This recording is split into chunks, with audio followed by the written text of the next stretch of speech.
día, familia. La gracia y la paz del Señor esté siempre sobre todos ustedes. Y vamos a orar para entregar este precioso tiempo al Señor. Amado Dios, bendito seas. Gracias, gracias, Señor, por esta nueva oportunidad que nos da, Señor. Entendemos que tus misericordias son nuevas cada mañana para con tus hijos. Y estamos muy agradecidos, Dios, por esta oportunidad que muchos países no se da, Señor, y es el congregarnos en este tu día.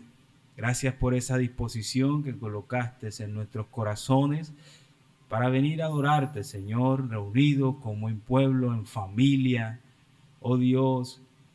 Y también, Señor, por el gozo que nos das de tener este privilegio, Señor, de adorarte y de cantar himnos juntos, como algún día lo haremos, Señor, en el cielo por toda la eternidad.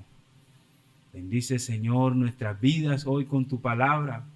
Y te pedimos, oh Santo Espíritu de Dios, que seas tú iluminándonos y haciéndonos entender esta preciosa riqueza de tu gracia, ese sello del Espíritu que está en nosotros, Señor. Que podamos vivir con convicciones correctas, entendiendo, oh Dios, que somos tuyos, somos hijos tuyos y que debemos demostrar esas credenciales al mundo, que no somos cualquiera, que independientemente de cualquier desafío que tengamos, tú estás allí con tu fidelidad trabajando en nosotros. Gracias, oh Dios, por este día y permítenos, Señor, deleitarnos, gozarnos, oh Dios, en el estudio de tu preciosa palabra. Bendito seas, mi Dios, en el nombre de tu Hijo amado, con la unción de tu Santo Espíritu. Amén y amén. Bueno, familia, hoy vamos a continuar con nuestra serie de sermones expositivos y consecutivos acerca de la carta de Pablo a los Efesios. Y el sermón lleva por título, para el día de hoy, es el sello del Espíritu. Ya hemos visto primeramente la obra del Padre, hemos visto la obra del Hijo y en el día de hoy nos corresponde ver la obra del Espíritu. Así que por eso el sermón lleva por título el sello del Espíritu Santo. Y quiero pedirle que me acompañen en sus Biblias a Efesios capítulo 1, verso 11 al verso 14. Efesios capítulo 1 del verso 11 al verso 14. Y también quiero pedirle que se coloquen sobre vuestros pies para la lectura de la palabra del Señor en señal de reverencia. Efesios 1, de los versos 11 al verso 14. Dice así la palabra del Señor. También hemos obtenido herencia. Una versión le dice, en él también hemos obtenido herencia, habiendo sido predestinados según el propósito de aquel que obra todas las cosas conforme al consejo de su voluntad. Verso 12. A fin de que nosotros, que fuimos los primeros en esperar en Cristo, seamos para la alabanza de su gloria. Verso 13. En él también vosotros, después de escuchar el mensaje de verdad, el evangelio de vuestra salvación, y habiendo creído, fuiste sellado en él con el Espíritu Santo de la promesa, que nos es dado como garantía de nuestra herencia, con miras a la redención de la posesión adquirida de Dios para la alabanza de su gloria. Pueden tomar sus asientos, mis hermanos.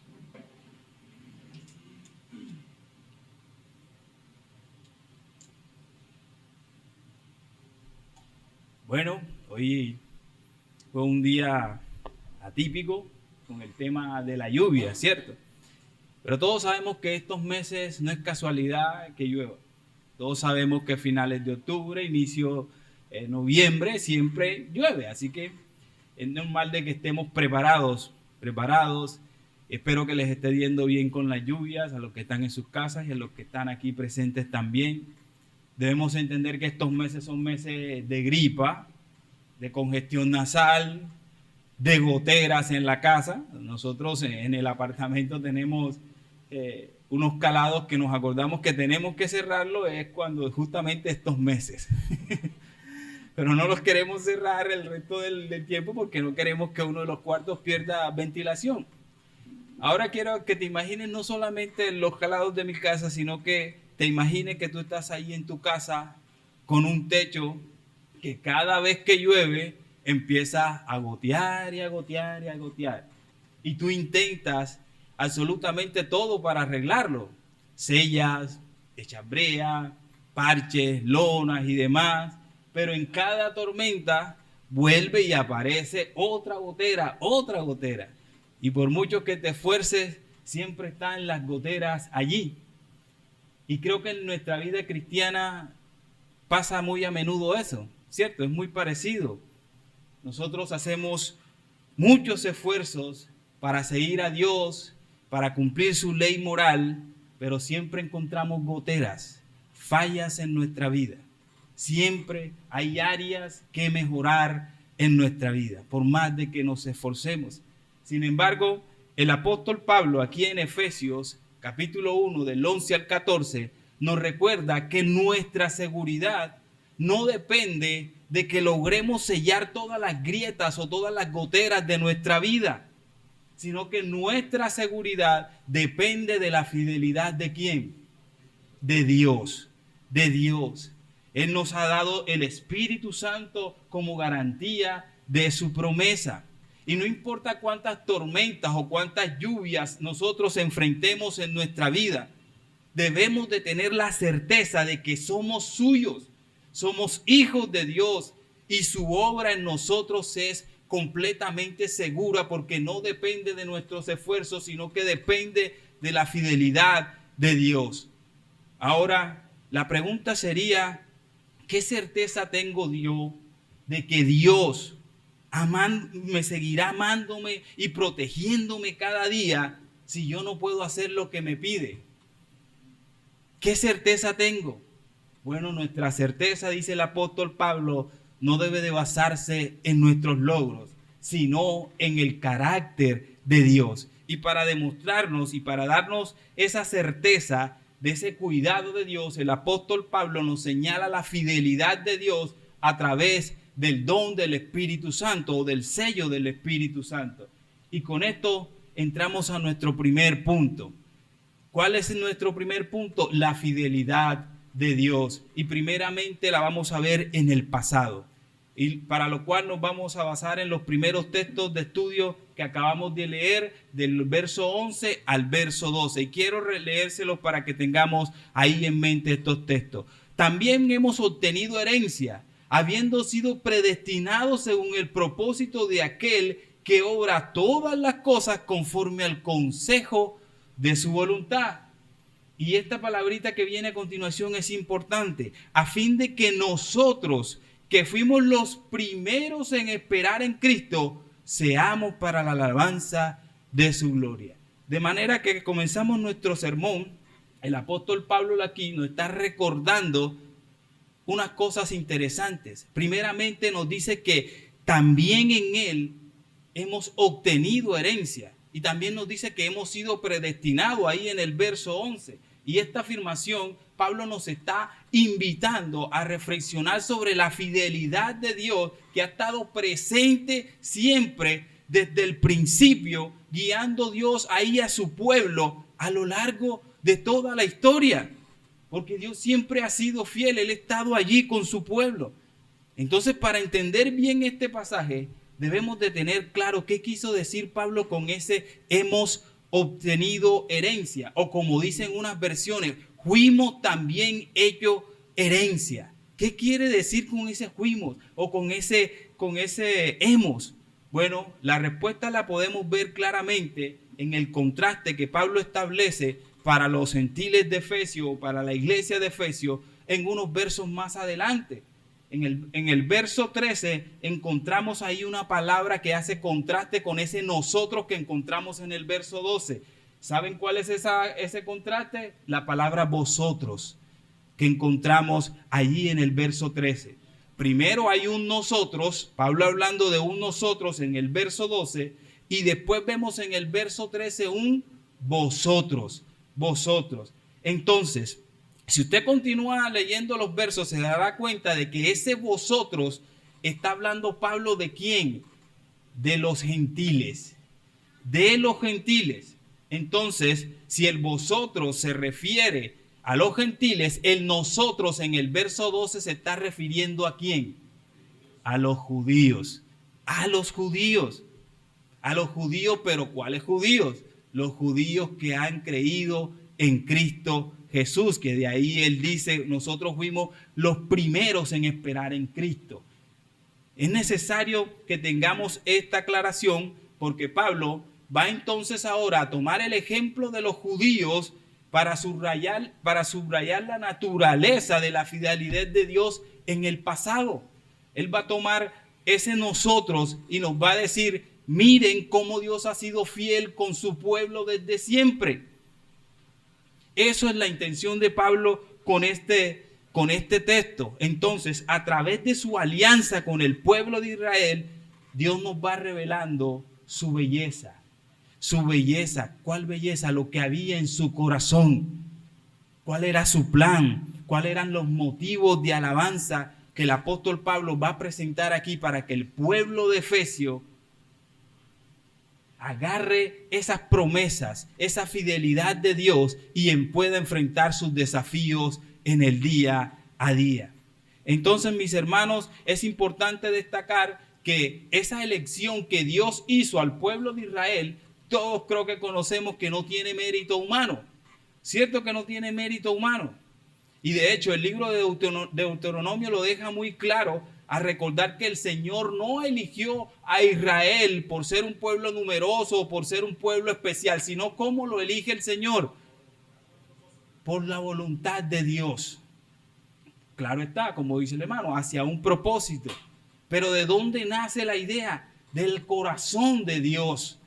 Dios sabía cómo era el pueblo de Israel, cierto que lo sabía, pero lo escogió. De hecho, Deuteronomio 7:7 dice, el Señor no puso su amor en vosotros, ni os escogió por ser vosotros más numerosos que otro pueblo, pues erais más pequeños que todos los pueblos.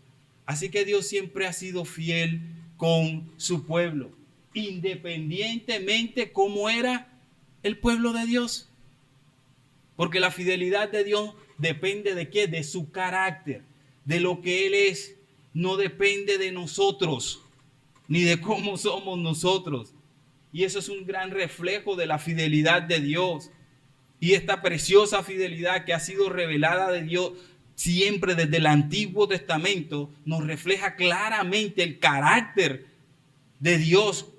¿Y cómo es esa fidelidad? No es una fidelidad cualquiera, ni mucho menos parecida a la de nosotros, que por lo general somos un poco más fieles si encontramos algún beneficio o alguna relación con la otra persona o con cualquier cosa, institución. Así que Pablo aquí nos está llevando a comprender que el verdadero valor del pueblo de Dios siempre ha residido o siempre ha estado en lo que hay en el corazón de Dios. Siempre en lo que hay en el corazón de Dios, no en las virtudes humanas. De esa manera, entonces, el apóstol Pablo quiere que los efesios vean la fidelidad de Dios a su pueblo, que Dios siempre ha sido fiel, siempre. Él quiere que comprendan esa misma fidelidad a los efesios y quiere que nosotros también hoy en día comprendamos esa fidelidad de Dios. Así que dejando ya un poquito de lado el tema de la fidelidad pasada de Dios, Pablo nos conduce aquí en el verso 11 a mostrarnos la motivación que hay detrás de esa elección, de cuando Dios eligió al pueblo de Israel. Y él utiliza unas palabras poderosas ahí en el verso 11 cuando dice, en quien también hemos llegado a ser su herencia. Su herencia. O sea, no solamente el pueblo de Israel era la herencia, sino también ¿quién? Nosotros. Nosotros, como lo veremos más adelante. Pero esta declaración, si la lees bien y si utilizamos un poquito de griego, nos daremos cuenta que no está hablando del destino final del creyente, sino que está dirigiendo toda nuestra atención hacia el origen y la intención del corazón ¿de quién? De Dios. De Dios. Así que esta declaración no se trata simplemente de algo, un beneficio que vamos a recibir a futuro o de lo que nosotros vamos a hacer en un futuro, sino se trata de lo que ya somos en Cristo Jesús. ¿Y qué somos estando en Cristo Jesús para el Señor? Somos posesión suya, somos su herencia. De hecho, la palabra griega ahí se traduce hechos herencia, da el sentido de que somos distribuidos por Dios como propiedad de Dios. Pablo ahí no está hablando de un beneficio que estamos recibiendo, no, sino que ya somos del Señor, completos.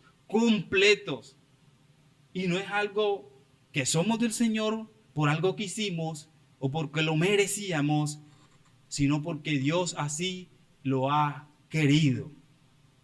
Y esa es la parte que a veces no nos gusta, cuando las cosas dependen totalmente de la soberanía de Dios.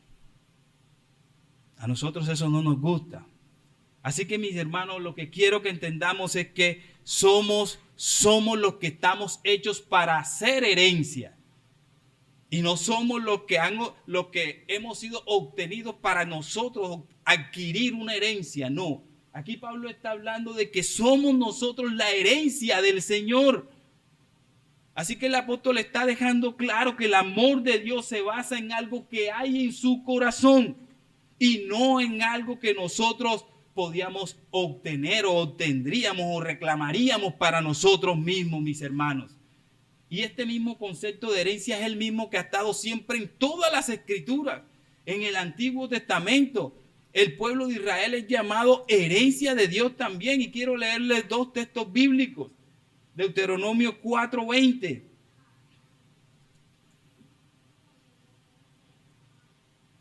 Deuteronomio 4:20 dice: pero a vosotros el Señor os ha tomado y os ha sacado del horno de hierro de Egipto, para que seáis pueblo de su heredad, como lo sois ahora. Ahí está Moisés refiriéndose al pueblo de Israel como herencia del Señor. De hecho, el Salmo 33:12 dice: bienaventurada la nación cuyo Dios es el Señor, el pueblo que Él ha escogido como herencia para sí. Si ven, es el mismo concepto bíblico que siempre ha estado allí. Pero lo interesante de esto es que así como el pueblo de Dios en el Antiguo Testamento era llamado herencia de Dios, los que estamos ahora en el nuevo pacto somos esa porción, somos esa herencia de Dios. Y lo somos porque es una decisión que es exclusiva y meramente única de la intención del corazón de Dios. Parte de Dios mismo. Dios mismo es el agente y Él mismo el que distribuye la herencia.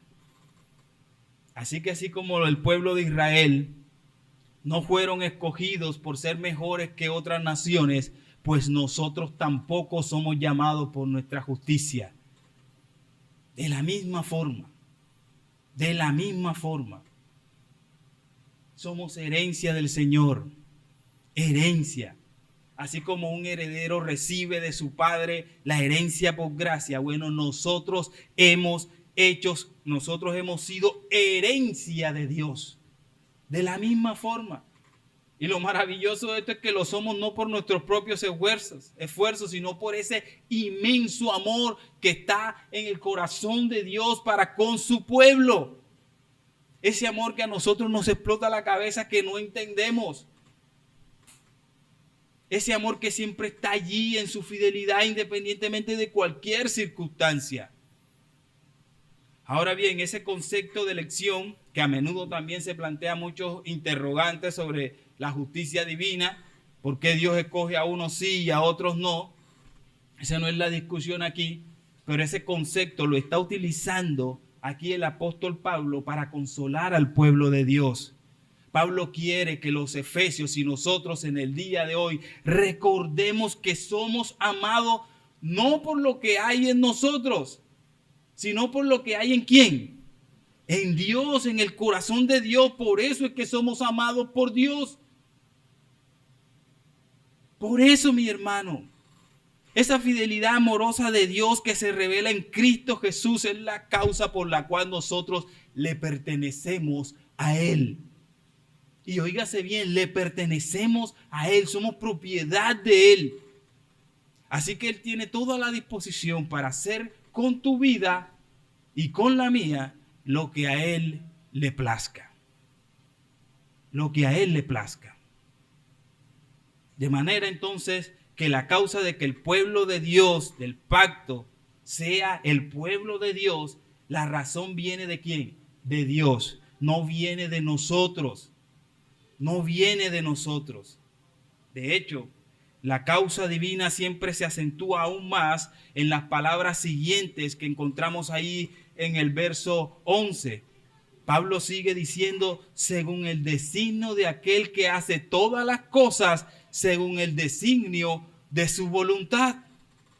Y estas palabras son consecuentemente con la afirmación que vimos el domingo anterior en Efesios 10, que cuál es la voluntad de Dios, cuál es la propuesta de Dios en Cristo Jesús, reunir todas las cosas, tanto las que están en los cielos como las en la tierra, las visibles, las invisibles, todas las cosas, mi hermano.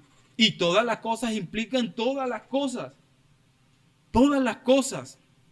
Ese es el plan de Dios, de poner todo bajo el dominio de su Hijo Cristo. Incluso ya ese plan está en movimiento, está allí. El Señor está armando todo, orquestando todo para que todo vaya a ese fin. Todo quede bajo su yugado de Cristo Jesús. Pero nosotros muchas veces eso nos cuesta entenderlo. ¿Por qué nos cuesta entenderlo? Porque nuestra humanidad no tiene muchas veces esa capacidad de captar el alcance de esas palabras de que Dios quiere colocar todas las cosas para la gloria de Cristo. ¿Sabe qué significa de que Dios coloque todas las cosas para la gloria de Cristo?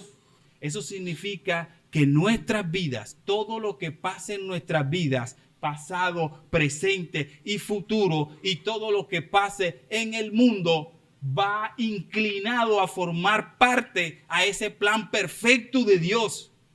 Aunque no lo entiendas, todo lo que pasa en tu vida va enfocado hacia ese plan. Todo, mi hermano, todo.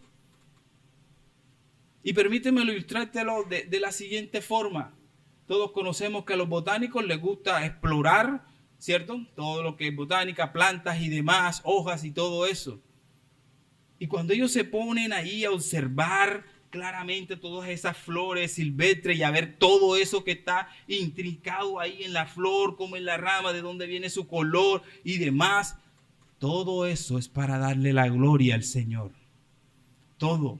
Y lo mismo pasa cuando estudiamos las montañas, cuando estudiamos las estrellas, cuando estudiamos las flores, todas las pequeñas cosas, las grandes cosas.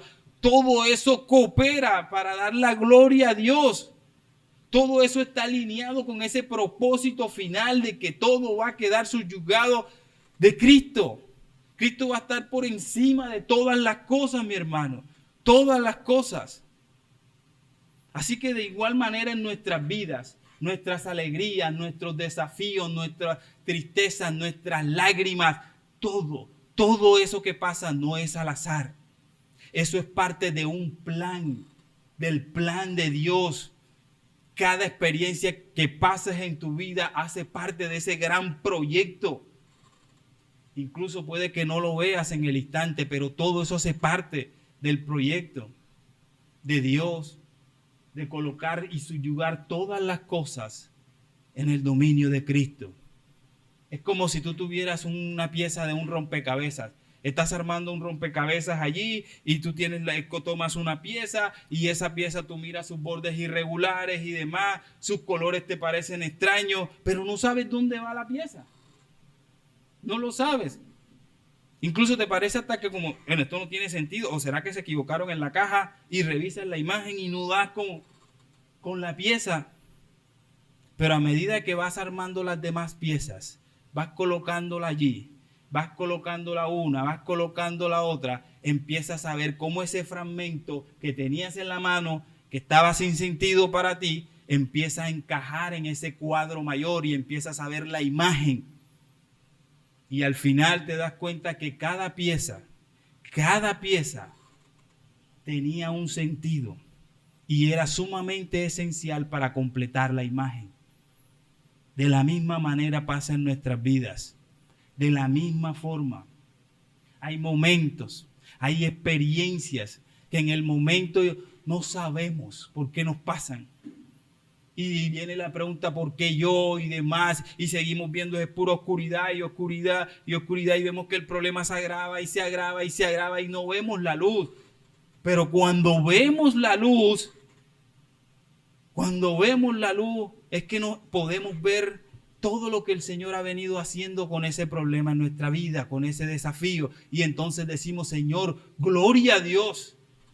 Gloria a Dios porque tú has estado trabajando en nosotros. No hemos estado solo todo este tiempo. Y es algo maravilloso. Pero cuando lo vemos con los ojos de la fe, es que podemos entender que todos esos momentos que nos pasan, todas esas cosas, está el Señor allí, trabajando en nuestras lágrimas, allí con el cincel. Pero nosotros, en medio del proceso, muchas veces no lo entendemos. Y no lo entendemos porque en medio de las pruebas, el cristiano tiende a perder la comunión con el Señor. O la comunión con el Señor se vuelve más alrededor de esa prueba. Se vuelve más intencional por la prueba que por la relación que tienen con Dios. Y nos es muy difícil ver el plan completo. Así que el apóstol aquí nos está llamando a confiar en que todas las cosas, incluso las más difíciles, mi hermano, cooperan para cumplir el propósito de Dios. Siempre cooperan. Y Dios siempre ha estado allí en su fidelidad, que es grande y poderosa para con su pueblo. Entonces, después de reflexionar también sobre ese plan de Dios que nos muestra el apóstol Pablo aquí, él concluye ahí en el verso 12 con un llamado a la alabanza. Miren, judíos, todo eso que ha hecho el Señor por ustedes. Ustedes se les dio la bendición de conocer el Mesías primeramente. Y para que entiendan que Dios ha estado en su fidelidad allí, ustedes deben de entender de que todo eso que ha pasado en sus vidas es para la alabanza de su gloria. Y eso es lo que dice el verso 12 cuando dice, a fin de que nosotros los judíos, que fuimos los primeros en esperar en Cristo Jesús, seamos para la alabanza de su gloria. Para la alabanza de su gloria. Y Pablo aquí está haciendo esa referencia claramente hacia esos primeros judíos, quienes fueron las primicias de esa obra, ese plan de redención que el Señor había planeado, que primeramente empezó con los judíos. Ellos fueron los primeros en reconocer a Jesús como el Mesías. Vale la pena la aclaración, judíos que creen en el Mesías. Ellos fueron los primeros. Y los apóstoles eran judíos. ¿Y eso cómo sirvió? De testimonio para el mundo, gracias al testimonio de unos judíos que estamos nosotros aquí sentados. Que Dios utilizó sus vidas para expandir su precioso evangelio. Así que ellos no solamente son los que tienen que dar alabanza, nosotros también hoy debemos de darle alabanza al Señor. Cada parte de nuestra vida, incluso los momentos difíciles de nosotros, debemos de darle gloria al Señor y culminar alabanza a todas nuestras pruebas. Todas nuestras pruebas con alabanza.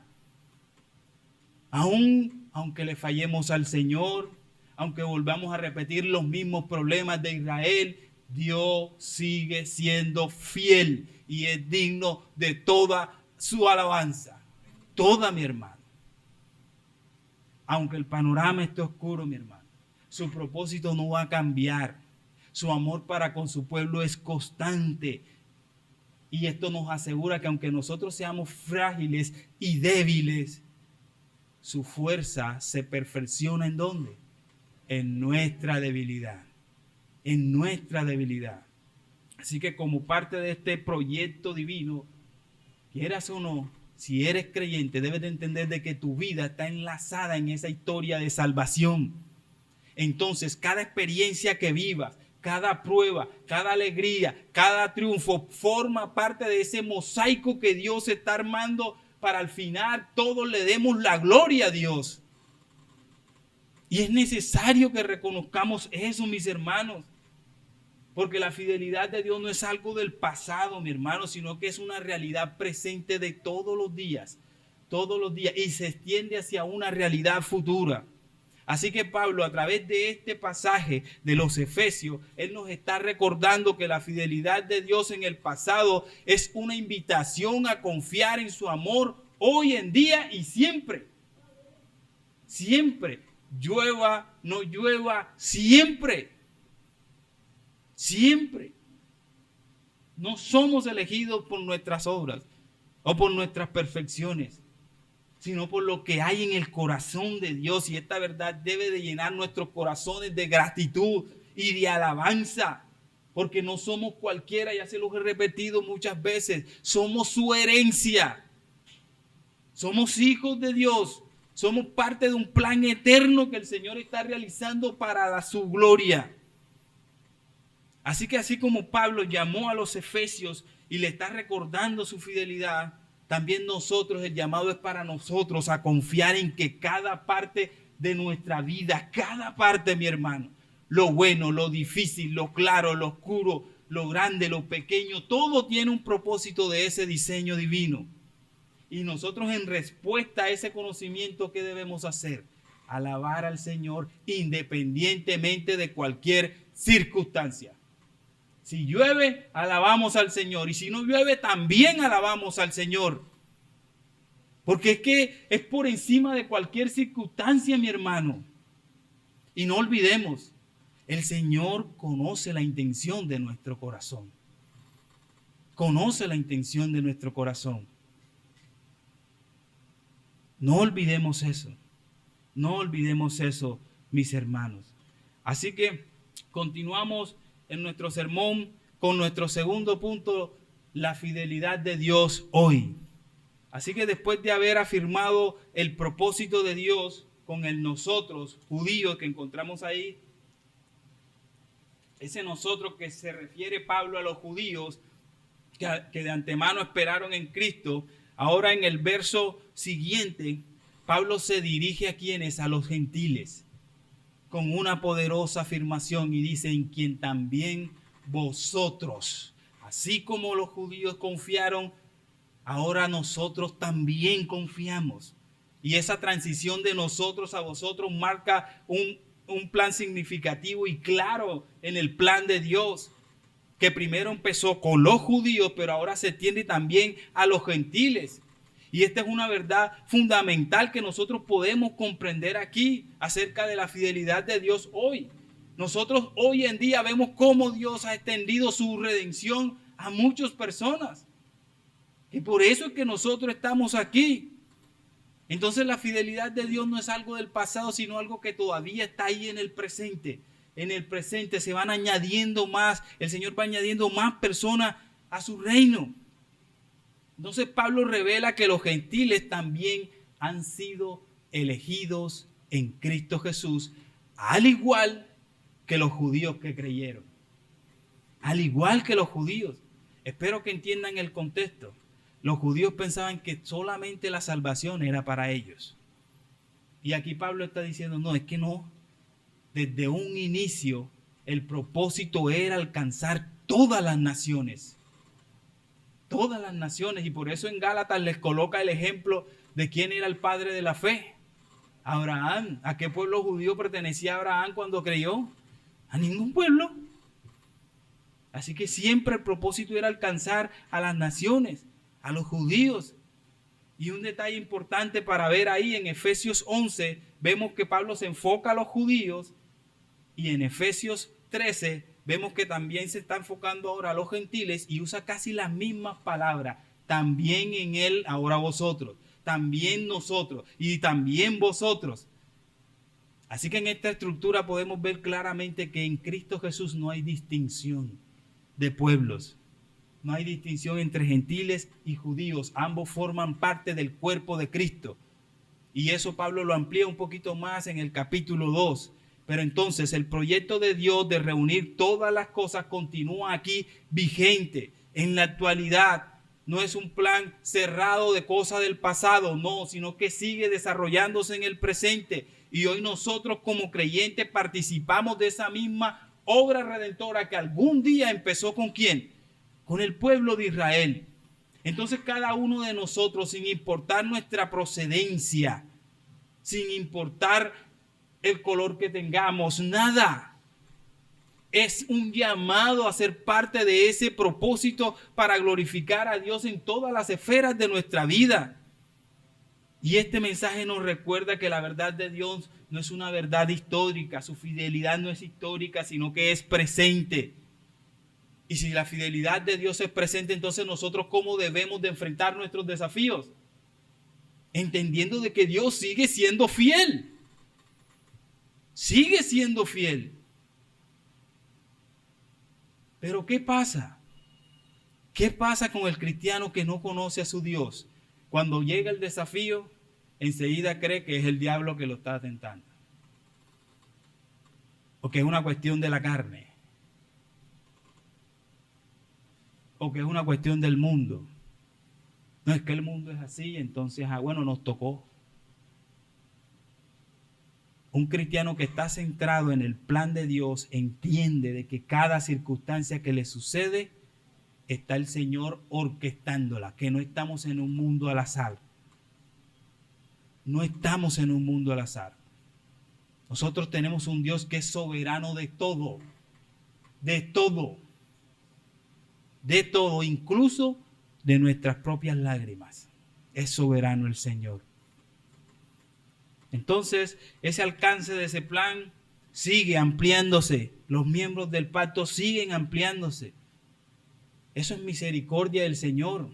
Cuando nosotros veamos que nace una iglesia, eso es misericordia del Señor. Pero muchas veces no lo entendemos así. Cuando vamos y estamos plantando una iglesia en X o Y lugar, eso es misericordia del Señor. ¿O te has preguntado qué hicieron los gentiles, qué hicimos nosotros o qué hicieron los judíos para ser parte del pueblo de Dios? ¿Qué hicieron? Nada. Nada. Pura misericordia del Señor. Al igual que nosotros, los judíos también fueron elegidos por pura gracia. Los gentiles que ahora somos incluidos, también hemos sido elegidos por pura gracia. Solamente que hicimos dos cosas que incluso también fueron motivadas por el Señor: escuchar y creer el Evangelio. ¿Y de quién depende ese escuchar y ese creer el Evangelio? ¿De quién? De Dios, de Dios. Por eso Pablo continúa ahí en el verso 13 diciendo: en quien, Cristo, también vosotros, después de haber oído la palabra de verdad, el Evangelio de vuestra salvación, habiendo creído en él, fuiste sellados con el Espíritu Santo. Creer, escuchar y creer. Y esa es la clave. Los judíos ni nosotros tuvimos que realizar alguna hazaña extraordinaria o tuvimos que sentir algo para ser incluidos en ese pacto, en ese plan de Dios. ¿Qué tuvimos que hacer? Dos cosas sencillas: escuchar y creer. ¿Qué cosa? El Evangelio de la cruz de Cristo. El Evangelio. Esa es la garantía, mis hermanos. Y ese escuchar, como les digo, ni siquiera tampoco fue voluntad nuestra, sino que depende del Señor. Porque todos los que vamos al Señor, díjese Jesús en Juan 6:44, que nadie puede venir a Cristo si el Padre no le envía y le resucitará en el día postrero. Así que esta verdad nos deja claro nosotros que fuimos incluidos en la familia de Dios, no por nuestros méritos, sino por su infinita misericordia. Su infinita misericordia. Ahora tú te puedes imaginar, conociendo, como les hablé, el contexto de los Efesios, que el Señor haya tenido misericordia de esa gente. Porque ¿cómo era Efesio? Era una ciudad idólatra, al máximo extremo, orgullosa, de falsa moralidad. Sin embargo, Dios no esperó a que sus habitantes se volvieran perfectos para llamarlos. No. sino que así como eran, ¿qué hizo el Señor? Los llamó. Los llamó. Y además de eso, no solo los llamó, sino que los selló, mi hermano. Los selló. Así que esta verdad refleja la misma fidelidad que Dios mostró hacia los judíos en un tiempo, ahora la está mostrando hacia los gentiles. Que no depende de las circunstancias humanas, sino de la voluntad de ser fiel de Dios. Depende de su carácter. Y estas verdades traen implicaciones para nosotros hoy. En primer lugar, debemos entender que somos parte de un plan divino. Somos parte de un plan eterno. Nuestra fe no es un evento aislado, sino parte de un propósito continuo que el Señor está trabajando, algo que inició con Israel y ahora sigue con nosotros, y nosotros debemos de extender el evangelio, entender el llamado que el Señor nos ha hecho, y que cada cosa de nuestra vida, cada cosa difícil, no difícil, tiene un propósito. ¿Y cuál es ese propósito? Glorificar a Dios, mi hermano. Cada desafío de tu vida tiene que glorificar al Señor. Cada uno, mi hermano. Cada cosa que te pase. Cada cosa. Y ahora la idea no es que simplemente recibamos esto y nos quedemos ahí sentados. No. De hecho, saber que todo depende de la soberanía de Dios, que también implica nuestra responsabilidad, implica que la iglesia no se va a llenar simplemente porque el Señor va a mandar, sino que tenemos una responsabilidad. ¿Cuál es esa responsabilidad que tenemos? Predicar el evangelio. Y se nos quita esa carga de que depende de nuestras fuerzas, eso también. No, que depende de la voluntad de Dios, porque su misericordia nos sostiene. Así que, mis hermanos, este llamado también es a participar de la obra de Dios, aún entendiendo que su soberanía alcanza todo su plan. Pero eso no significa que debemos de quedarnos sentados.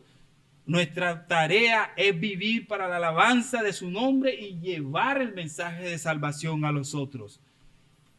Un gran ejemplo de esto era Juan Calvino. Juan Calvino, un fiel defensor de la soberanía de Dios. Pero él entendía que esa soberanía de Dios no excluía la participación humana. Entonces, ¿qué empezaron a hacer en su iglesia? A capacitar gente para enviar a las misiones y a todas partes, demostrando que esa es la verdadera comprensión del plan de Dios, que también nos trae gozo ser parte de ese precioso plan. Ahora, usted se estará preguntando, bueno, ¿tenemos alguna garantía de que esas estupendas verdades que hemos visto hasta el día de hoy, todas esas riquezas de su gracia se aplican a nosotros? La respuesta es sí. Sí. Y la garantía de que Dios nos cuida se basa no solo en las promesas pasadas y presentes, sino que también en la fidelidad de su Espíritu. Y así continúa Pablo en nuestro tercer punto, mostrándonos la fidelidad del Espíritu. Él nos dice a nosotros y a los efesios que hemos sido sellados con el Santo Espíritu de la promesa, ahí en el verso 13. Hemos sido sellados con el Espíritu Santo de la promesa, que es la prenda de nuestra herencia, hasta la redención de sus bienes para la alabanza de su gloria. Así que los que formamos parte de ese plan redentor hemos sido marcados con un sello que garantiza que hemos recibido todos los derechos de unos herederos redimidos por el Señor. Todos los derechos. Todo, mi hermano. Así que la obra del Espíritu Santo en nosotros es una prenda de garantía de esa herencia que nosotros somos del Señor. Es una garantía, mi hermano. Una garantía clave. Y Pablo también nos habla de ese sello, utiliza la palabra aquí como sello, que era una marca para identificar y que protege la propiedad. Y en la antigüedad el sello era un documento oficial que indicaba que ese contenido estaba garantizado por la autoridad que lo emitía. De la misma forma nosotros tenemos el sello del Espíritu Santo en nuestra vida. Es la marca que certifica que pertenecemos a Dios y que la garantía de que las promesas de nuestra herencia serán cumplidas en el tiempo perfecto de Dios. Es lo mismo y tienes que creerlo y apropiarte de esto. Tienes que apropiarte. Y cualquiera podrá preguntar, pero pastor, ¿y qué es lo que vamos a ganar ahora que estemos allá en el cielo? ¿Qué es lo que nos van a dar? Porque siempre somos así. Siempre buscamos el subsidio y los beneficios. Somos muy prestos para eso, ¿cierto? Pero es algo tremendo, mi hermano. Recuerda que el Santo Espíritu de Dios mora en nosotros. Y Él va a garantizar que todas las personas donde Él mora tengan ¿qué? Una vida glorificada, una vida eterna, un cuerpo glorificado, una tierra glorificada. Veremos a Cristo con toda su gloria.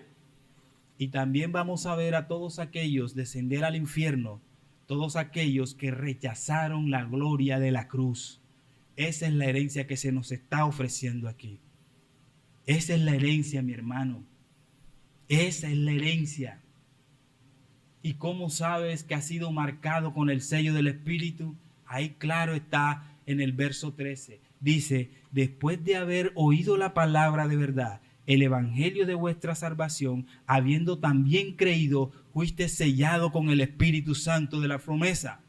Y esta afirmación es clara y sencilla. Lo que nos está diciendo es que el evangelio tiene un efecto inmediato con el sello del Espíritu Santo. Y ese sello es que enseguida que recibimos el evangelio, creemos, lo escuchamos y creemos. Y no es un evento separado que creemos después, sino que ahí enseguida automáticamente, si el Espíritu Santo obra en verdad en el creyente, automáticamente el sello se coloca. Enseguida pasas a ser del Señor.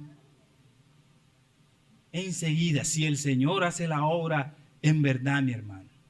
Porque sin la intervención del Espíritu Santo nadie podía creer en el evangelio precioso de la cruz de Cristo. Nadie podía creer que Cristo murió por nuestros pecados y resucitó para darnos vida eterna. Eso, sin la intervención del Espíritu Santo, es imposible. Es imposible para el hombre. Es sumamente imposible, mi hermano. Por eso la fe es una evidencia clara, inequívoca de que el Espíritu Santo está en nosotros, mis hermanos. Así que si el Espíritu Santo está en nosotros y enseguida ya somos creyentes, podemos experimentar paz, gozo, esa que nos hablaba Pablo al principio del texto. Así que quiero darte unas aplicaciones para ir concluyendo. Pablo nos está recordando que la fidelidad de Dios es nuestra garantía de que Dios completará su obra en nosotros. El sello del Espíritu no es solamente una promesa del fruto, sino también una realidad presente que nos permite vivir cada día con confianza y esperanza. Y cada oportunidad, cada situación que pasa en el día es para experimentar esa fidelidad de Dios. Ver cómo Dios está trabajando en acción en nuestra vida. Por lo tanto, debemos de vivir con certeza de que la obra del Espíritu Santo en nosotros es una prenda segura de que Dios ha empezado una obra en nosotros y el que empezó la obra en nosotros la va a perfeccionar, la va a terminar, mi hermano. Así que cualquier desafío que estés enfrentando, descansa en la fidelidad de Dios, sabiendo que todo lo que ocurre en nuestras vidas, tiene un propósito ¿qué? Eterno, mi hermano, eterno. Y ese es el poder de las riquezas de la gracia que Pablo nos está presentando en Efesios del verso 1 al verso 14. Poder para que nosotros nos afirmemos en las aflicciones.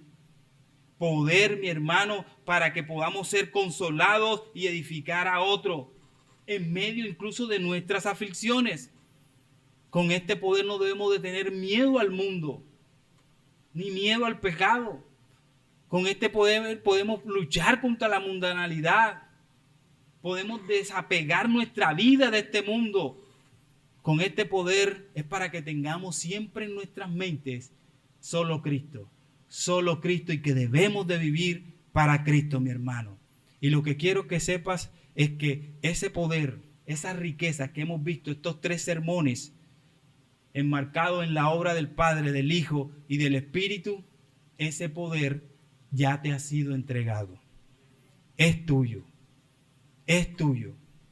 pero necesitas activarlo para que en tu vida de fe diariamente entiendas que eres un escogido del Señor y que estás sellado con su Espíritu. Y así debes de enfrentar todos los desafíos de tu vida. Así que oremos, mis hermanos, y pasamos a la Santa Cena.